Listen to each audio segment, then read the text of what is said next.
তুমি সন্ধ্যে হলে গরু পাচার করো, কোনো অসুবিধা নেই বাবা প্রকাশ, তুমি সন্ধ্যেবেলা ওটা চালিয়ে যাও। তুমি বালি পাচার করো, তুমি চালিয়ে যাও। আর আপনারা কি করবেন? আপনার ডায়েরিতে হিসাব করুন বেটা কত কামাচ্ছে। যত কামাবে তার 10 গুণ পেটে পাড়া দিয়ে বের করে জনগণের মধ্যে আমরা ডিস্ট্রিবিউট করে দেব, জনগণকে দেব। সেই জন্য এদের রাখা যাবে না।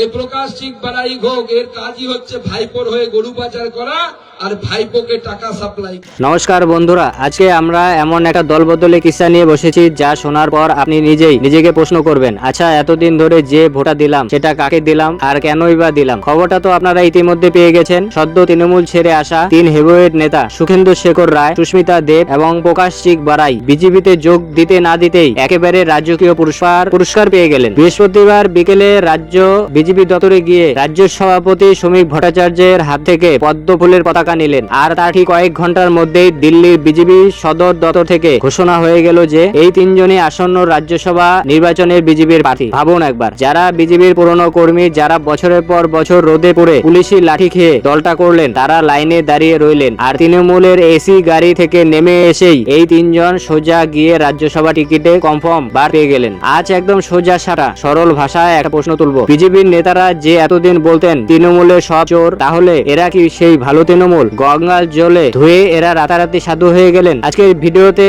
এই ডিগবাজির আসল ময়না তদন্ত আমরা করব। যারা এখন চ্যানেলটি সাবস্ক্রাইব করেননি চটপট করে নিন। বন্ধুরা, এই গোটা খেলার সময় রেখাটা একটু ভালো করে বুঝুন। গত 4 মে রাজ্য বিধানসভা নির্বাচনে ফলাফল বের হয়। আমরা সবাই দেখলাম রাজ্যের শাসক দল তৃণমূল বড়সড় বিপর্যয় ঘটলো আর ক্ষমতায় এলো নতুন সরকার। আর ঠিক তারপর থেকেই শুরু হলো এই 3 জনের মনের আলো কয়দা। এদের মনে হতে লাগলো, ইস তৃণমূল দলটা তো বড্ড পচে গেছে, এখানে তো আর থাকা যায় না। সবার আগে লাইনে দাঁড়ালেন 77 বছর বয়সী প্রবীণ সাংসদ সুখেন্দু শেখর রায়। গত 8 জুন তিনি রাজ্যসভার সাংসদ পদ এবং তৃণমূল দল থেকে ইস্তফা দিলেন। ইস্তফার পত্রে তিনি কি লিখেছেন জানেন? একেবারে মহাপুরুষের মতো বাণী। তিনি লিখেছেন, শিক্ষা স্বাস্থ্য থেকে শুরু করে সর্বত বেলাগাম দুর্নীতি হয়েছে। দলের অন্দরে দুর্নীতি আর মানুষের ক্ষোভ মাত্রা ছাড়িয়েছে, তাই পতন অনিবার্য ছিল। আরে সুখেন্দু শেখর বাবু, 77 বছর বয়স হলো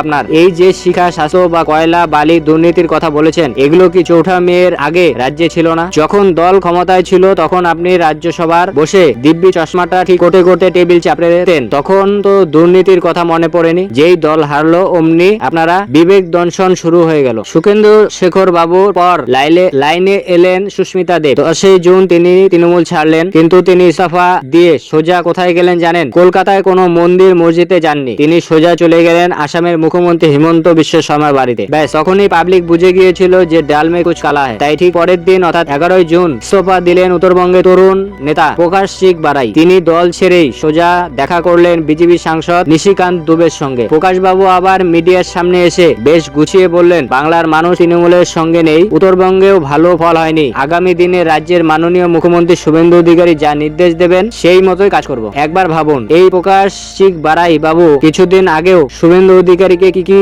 বিষয়ে ভূষিত করতেন, আর আজ দল হারতেই শুভেন্দু অধিকারী তার কাছে মাননীয় মুখ্যমন্ত্রী এবং পরম পূজনীয় নেতা হয়ে গেলেন। রাজনীতিতে এই গিরগিটির মতো রং বদলানো ট্রেনিং এরা কোথা থেকে পায়, সেটাই এখন বড় প্রশ্ন। এবার আসা যাক বৃহস্পতিবার বিকেলে সেই ঐতিহাসিক সাংবাদিক সম্মেলন। বিজেপি অফিসে যখন এই 3 জনের হাতে পতাকা তুলে দেওয়া হচ্ছে, তখন উপস্থিত ছিলেন সাংবাদিকরা। স্বাভাবিকভাবে রাজ্য সভাপতি শ্রমিক ভট্টাচার্যকে চেপে ধরেছেন। সাংবাদিকদের প্রশ্ন ছিল স্পষ্ট, আচ্ছা দাদা, আপনারা যে কয়েকদিন আগে পর্যন্ত বললেন তৃণমূল মানেই চোরের দল, দুর্নীতিবাজদের দল, তাহলে আজকে সেই 3 জন ধোয়া তুলসী পাতা হয়ে গেলেন কি করে? আর যোগ দেওয়ার 2 ঘন্টার মধ্যে রাজ্যসভা টিকিট। শ্রমিকবাবু অনেক কষ্ট করলেন, তিনি পুরো বিষয়টাকে ধামাচাপা দিতে বললেন, এটি একটি ব্যতিক্রম ঘটনা, একেই বলে রাজনীতি ব্যাকরণ। নিজের দলের লোক হলেই ব্যতিক্রম আর অন্য দলের লোক হলেই দুর্নীতিগ্রস্ত। এই 3 জনের ইস্তফা দেওয়ার কারণে আগামী 24 জুলাই রাজ্যে 3টি আসনে উপনির্বাচন হতে চলেছে। আর বিজেপি এতটাই নিশ্চিত যে এই 3 জনেই আবার প্রার্থী করে দিল। সাধারণ মানুষের মনে এখন একটাই প্রশ্ন, তাহলে কি ওয়াশিং মেশিনের ফর্মুলাটা এখনো কাজ করছে? তৃণমূল থেকে ইস্তফা দিয়ে বিজেপির গঙ্গায় ডুব দিলেই কি পাপ ধুয়ে সাফ হয়ে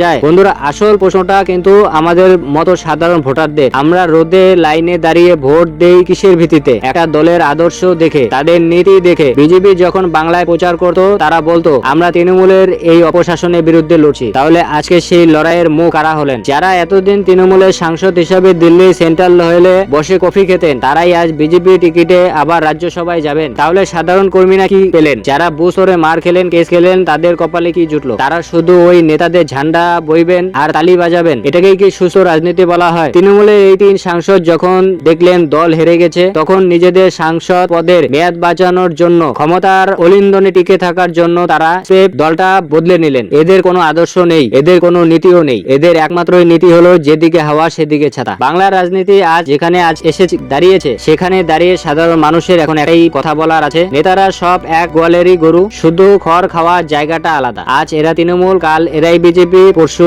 হয়তো আবার অন্য কোনো কোথাও। আপনাদের কি মনে হয় বিজেপির এই সিদ্ধান্তই কি ঠিক? যারা পুরনো কর্মী তাদের বঞ্চিত করে এই সদস্য তৃণমূল ত্যাগীদের টিকিট দেওয়াকে আপনারা কিভাবে দেখছেন? আর সুখেন্দু শেখর রায়, সুস্মিতা দেবের এই ভুল বদল নিয়ে আপনাদের কি মতামত? এরা কি সত্যি ভালো তৃণমূল নাকি ক্ষমতা লোভী? নিচে কমেন্ট বক্সে আপনাদের মনের কথা একদম সোজা ভাষায় লিখে জানান। ভিডিওটি ভালো লাগলে লাইক করুন, বন্ধুদের সাথে ফেসবুক এবং হোয়াটসঅ্যাপে শেয়ার করুন। আর এই ধরনের করা এবং শত বিশ্লেষণের জন্য আমাদের ইউটিউব চ্যানেলটি সাবস্ক্রাইব করে বেল আইকন টিপে চাপুন। সাবস্ক্রাইব করে বেল আইকন টিপে রাখুন। দেখা হচ্ছে পরের ভিডিওতে। সবাই ভালো থাকবেন, সচেতন থাকবেন। ধন্যবাদ।